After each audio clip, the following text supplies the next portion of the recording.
Thank you, Jake. Taking a look at some of the top stories from today. The Supreme Court's landmark ruling that gives presidents absolute immunity for official acts while in office has already made an impact. The judge in New York in the hush money trial pushed back former President Donald Trump's sentencing date until at least September 18th as Trump's attorneys seek to overturn his conviction.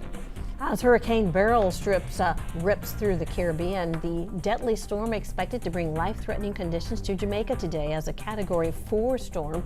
Experts predict Beryl could increase the cost of U.S. gas by 5 to 10 cents a gallon over the next week due to possible disruptions at Gulf coastal oil refineries. The Department of Justice and Wichita Public Schools have reached a settlement after a federal investigation found that black students were punished more often and more severely than others. The department also found that students with disabilities made up 98% of seclusion and restraint incidents from 2020 to 2023. The district plans to review their policy and conduct.